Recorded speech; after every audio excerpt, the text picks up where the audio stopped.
First of all, I want to say thank you for giving this older woman a chance to be seen and to be heard. I turned 70 a few weeks ago, so I qualify, you see.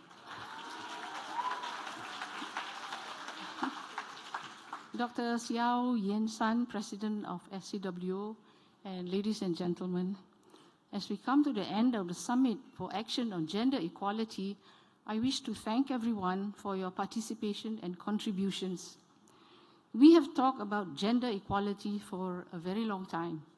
In fact, when we became independent in 1965, the leaders who secured our independence were confronted with the question of what kind of society to build and how to achieve it. The answer was obvious. A small nation with no natural resources has no choice but to convert every Singaporean into an asset that we can jumpstart our growth to create a better life for everyone. Women form an important part of this vision, a valuable resource that cannot be ignored or left undeveloped.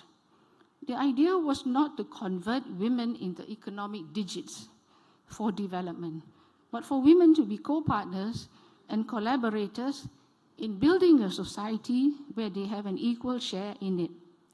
We are co-developers of our home with a stake in our society.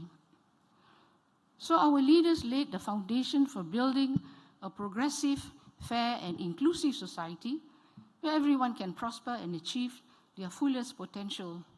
Education was a key pathway, and girls like boys went to school.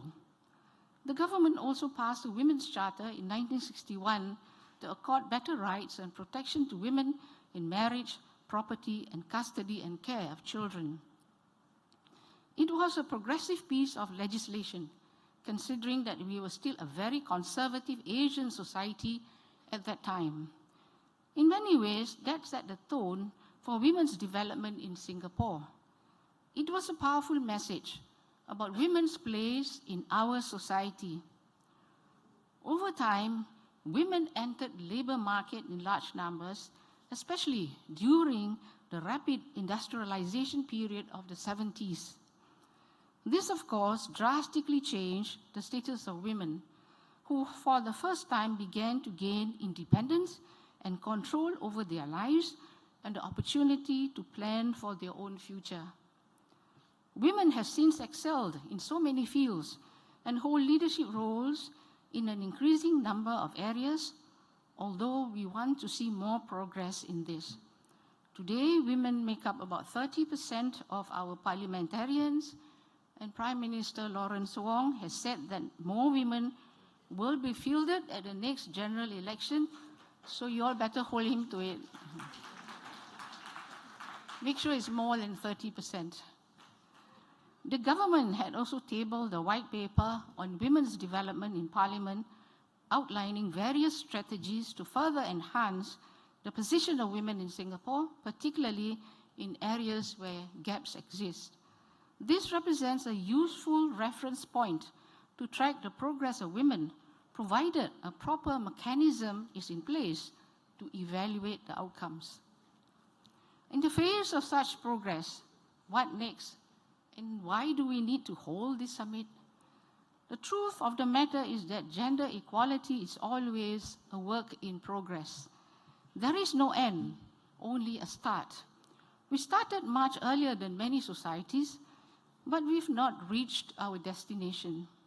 In the meantime, circumstances affecting our society have changed so drastically, such as our declining birth rate and rapidly aging population requiring urgent responses.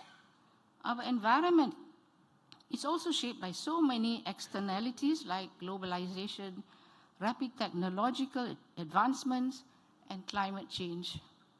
By the way, we had a whole session discussion also, on population. I'm just wondering why we are citing it at the Women's Forum. I suppose there must be very good reasons because of all the attendance issues arising from it. But population or the decline of the population or birth rate is very much a male issue and not just a female issue, and we know that. issues concerning gender equality is intrinsically bound with so many societal needs and priorities that unless these are holistically dealt with, women's advancement will be affected. For example, caring for the elderly is still very much a woman's responsibility, which is undertaken on top of their responsibility in bringing up children.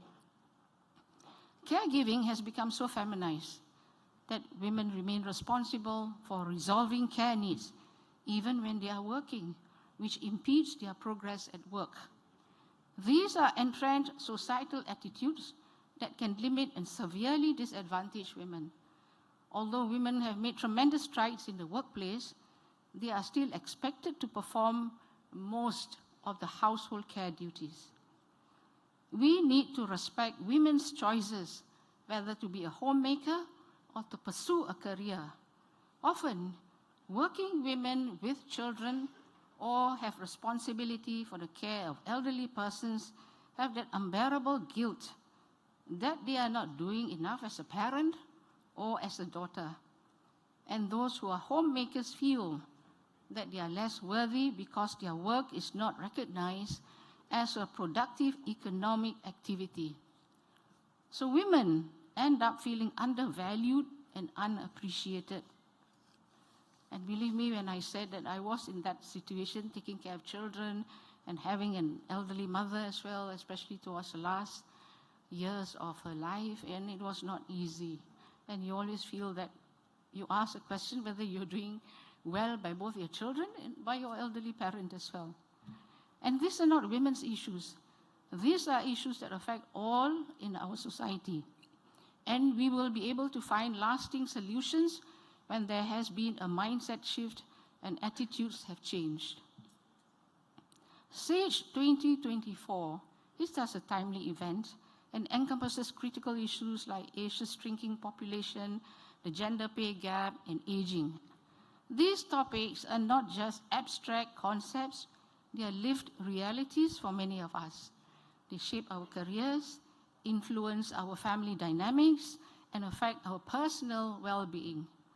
Addressing these issues require not only policy changes, but also a shift in societal attitudes and cultural norms. These dialogues must evolve into concrete actions. We need to transform our discussions into policies, our insights into initiatives, and our shared experiences into a united effort for change. Our goal is not just to talk about gender equality, but to achieve it through tangible, measurable actions. Each one of us can play a role, whether it's advocating for fairer workplace policies, supporting women entrepreneurs, or challenging gender stereotypes. Every action counts. By acting collectively, we can create a society where equality is the norm and not the exception. It is our responsibility to challenge gender roles and stereotypes, to support equitable policies, and speak up for the rights and opportunities for women everywhere. This journey towards a more equitable future begins with the choices and actions we take today. Our vision is an equitable society for women in Singapore, where the gender pay gap is not just narrowed but eliminated, where care work is recognized and valued as essential labor and hence compensated as such, where policies support both women and men in balancing work and family, and ageism is eliminated so that older women can age with dignity. This requires the support and active mobilization of everyone and at every level. As we close the Summit for Action on Gender Equality, I would like to leave everyone here with one question. What action will you take to advance gender equality in Singapore? We fought long and hard for gender equality, but our work is not over. If you remember, last time we used to have medical quotas for female undergraduates in the university. We removed that. It was a long battle, and it was a good fight that we had. We fought long and hard for gender equality, but our work is not over. Collectively, we stand a better chance of creating a future where gender equality is not just an ideal, but a reality for women. And I really look forward to that day. You know, Kani was talking about older women being invisible. I think that sometimes it depends very much on the social status of the women. Older women with higher social status will never be invisible. But younger women with not so fortunate to have that social status will always be invisible. Let me cite you an example. I went to the toilet washroom just now before I came into this room, and I saw this beautiful young lady standing at the side of the toilet door. And she was standing very discreetly, but she was wearing a uniform, so I knew that somehow she's associated with the toilet. So I went in, and then after I came out, I washed my hands, and so I asked her, because I knew she could not be a Singaporean. I asked her where she was from, and she said she was from China. I asked her which part of China. She said Hangzhou. I asked her, how long have you been working? She said 1 year. She has limited English, but we managed to understand each other. And she gave me a very broad smile, because she's not invisible to me, and she's so glad and so happy.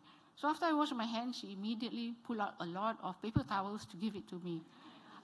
I mean, she doesn't need to do that. I appreciated that very much. I said, thank you very much. And my point really is, and then when I say thank you, she was really, smiling from ear to ear. And so and a lot of women are in this kind of work. Young women, many of them, who are invisible. And sometimes it is also our duty as women, when we see them, to bring them up so that they don't become invisible. We owe that to them.